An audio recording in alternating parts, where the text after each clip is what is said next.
What's up everybody, it's me again, Phil Porto, photographer, videographer, and educator. And today on the channel, I want to talk about how to create the change clothes effect transition that has become so popular.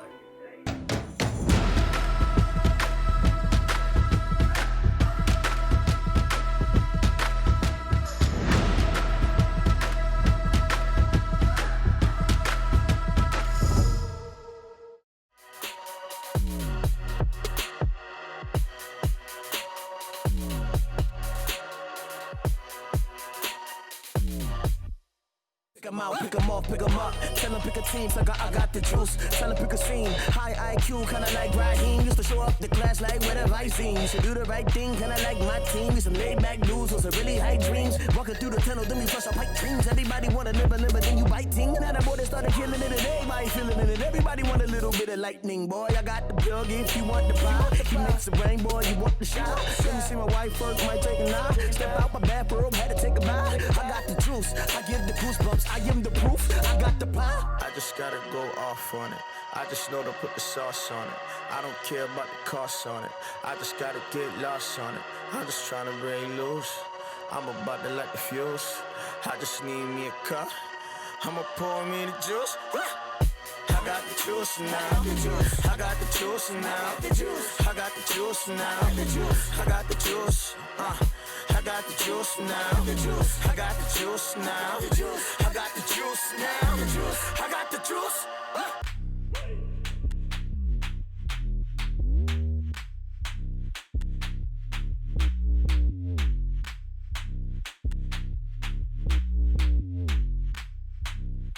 So I hope you guys enjoyed that video that I created for Holdfast gear. I'm going to talk about how I created that video, but before I do, I want to give a quick shout out to Only Hope Supply. They are a clothing company who donated this for the Rebellion tee as well as the Darth Vader tee that I wore in the video. They're a really cool company. He's such a great guy, and if you like anything that's Star Wars or anything Disney, they are a clothing company you want to follow and support. So I put their link in the description of this video. And lastly, before I get into the breakdown of the video, I want to give a shout out to Holdfast gear. I am so thankful for the relationship that we've built through the years, and they always show such support, and so I want to show support back. So if you like anything that is leather or anything that is top-notch quality camera gear, check them out. I put a link in their description as well. I want to thank them also for sending the Yoda and Stormtrooper limited edition moneymakers for me to be able to execute this video. It wouldn't have been the same without those. So let's break down how I actually created this video. I'm going to talk about a few tips. And this whole change clothes effect has been something that's been around for a little bit, but it's kind of gotten really popular as of late with TikTok. And I do want to say that there are variances in how it's done professionally and how it's done in TikTok. Not knocking one or saying the other is better, but there are some differences. And so the first point has some of those differences. And that first point is to use a tripod. I know when creating in TikTok, that is not necessary. Like most of the times people are holding their phone up here and they're moving around a lot, and the transitions just happen so quick that that's not really something that they do, is use a tripod. So why use a tripod? Well, with TikTok, everything's kind of moving so quick and all the movements last very shortly. The video's not very long when it's a TikTok video, and you're mostly watching it on your smartphone. So you're not picking apart the transitions or the fact that things didn't perfectly move from one set of clothes to the next. So it's not really necessary for that to happen in TikTok. But when you're doing it professionally, whether it's for a music video or for a campaign for a clothing company or for a movie or a short movie, anything like that, you're most likely watching it in 1080 or 4K on a bigger screen, and you're gonna see all those little transitions not being done well. So to execute it perfectly and to make sure that everything flows smoothly, a tripod is such a huge part of creating this video. So make sure that you use a tripod. And then the second point is constant lighting. And when I mean constant lighting, I mean artificial lighting.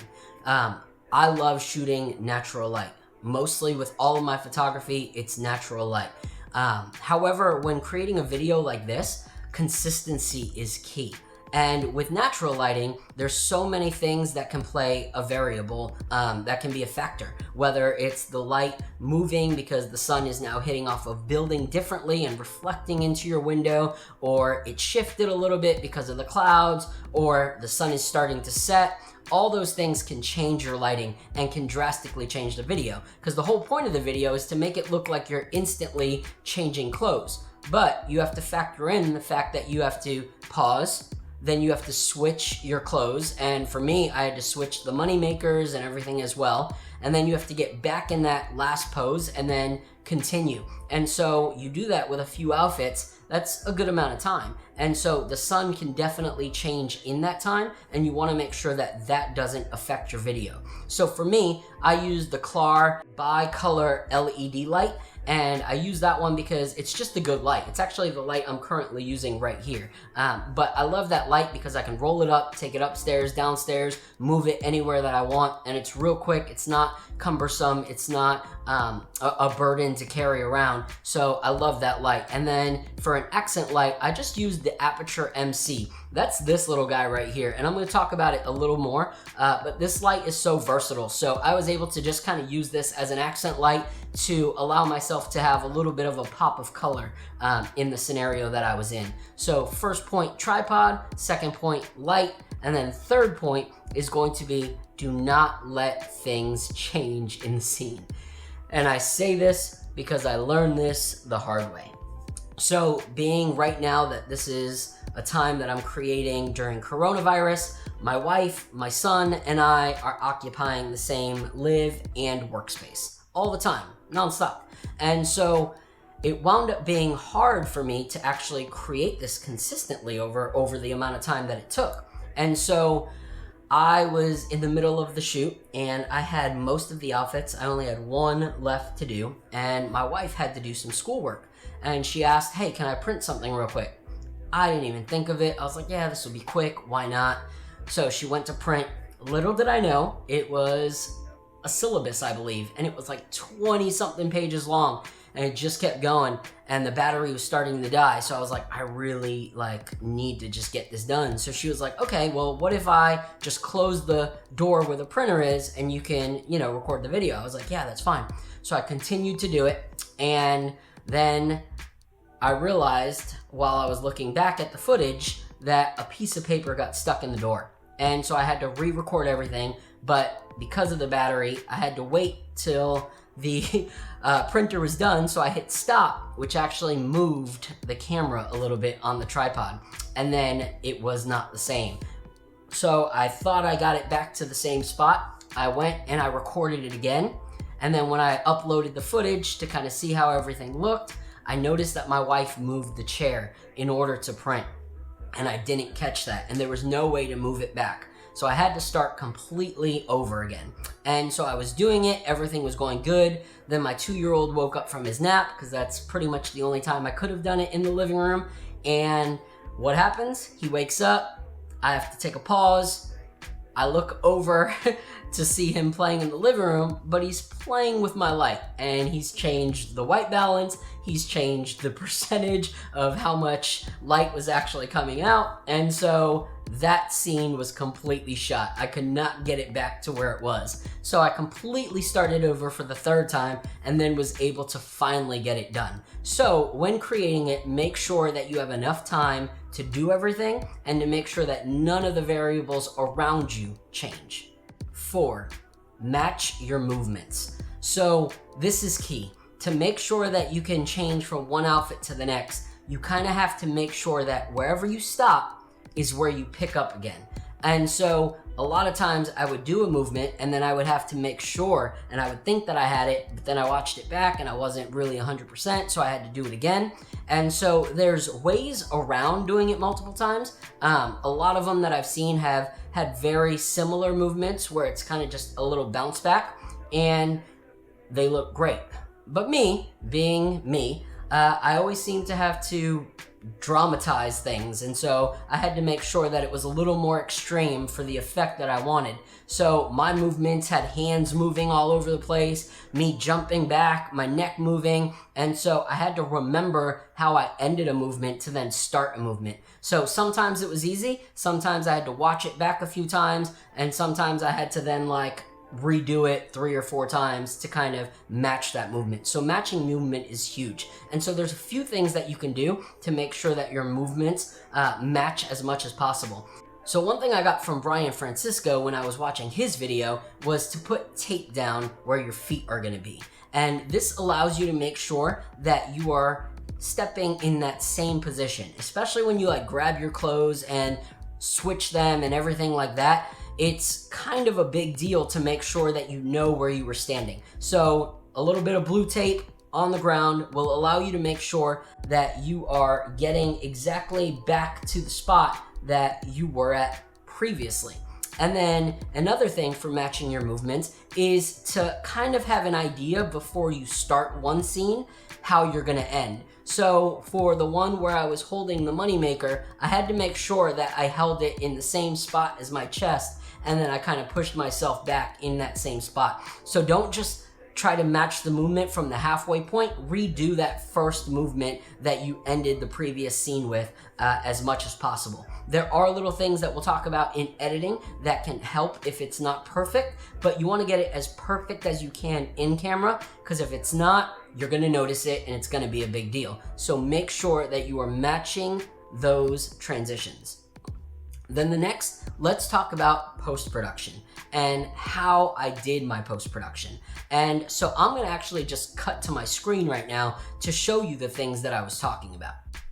So what you wanna make sure to do is when you import the clips is to sync them up together as close as possible and make sure that you are able to then click and drag left and right. And I'm doing this in Final Cut Pro, but you could do this in Premiere as well. You kind of just sync the clips up as close as possible, and then you can drag your little icon to the left or to the right to get the perfect spot that you want. There are some tricks, like I said, if you didn't nail it perfectly. And one of those tricks is going to be speed ramping. Speed ramping is awesome. You allow yourself to speed something up at the end, and then into the next clip, it could start sped up and then slow down. So speed ramping is a great way. A little bit of blur helps too.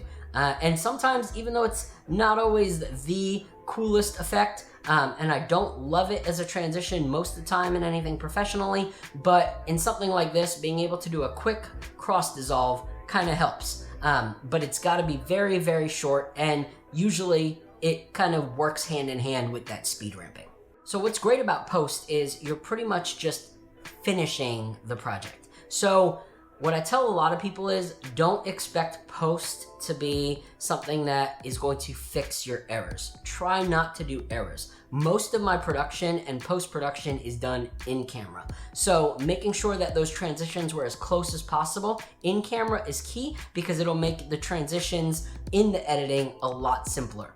So then what I also did was in the scene where I'm coming in and I'm then opening the camera, that's where I used the aperture light again. I just taped it to a piece of paper, was able to open it up, kind of give the illumination vibe that I wanted of me sitting in a dark room on the couch looking at the Holdfast website.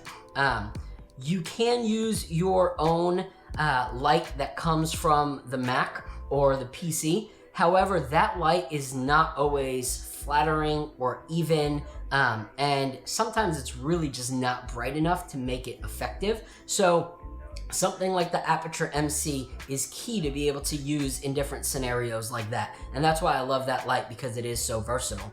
And then just trying to match my actions from what I was doing on the couch to what I did in the video. So I actually watched back the footage of what I created as I created the couch scenes. So when I was able to dance back and forth together and all that stuff, or able to kind of, you know, do the little thing on the hat, All that stuff came from actually watching the video as I edited it. Another thing I did was to create the me being on the website effect. I actually just went to QuickTime Player and I did a screen recording to then be able to manipulate the website so that it actually had the sincerity of the open screen, of going from one site to the next, of the scrolling. But then when it came to the video portion, I then in Photoshop created a template of the money makers that I was going to actually be clicking, as well as a little pointer that I can change with my keyframes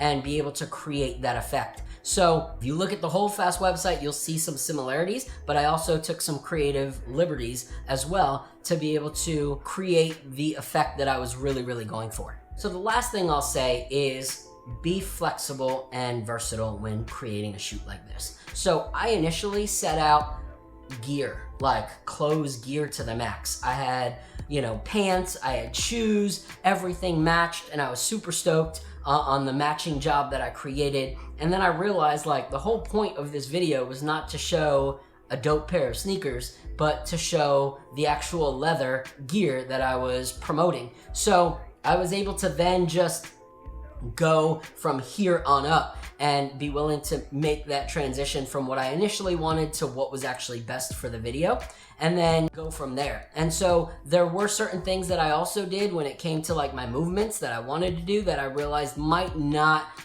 transition well. So being able to be flexible on these kind of shoots is key. Be creative, have fun, enjoy yourself, and I would love to see you guys create something like this. So if you do, or if you already have, please give me a link in the comments.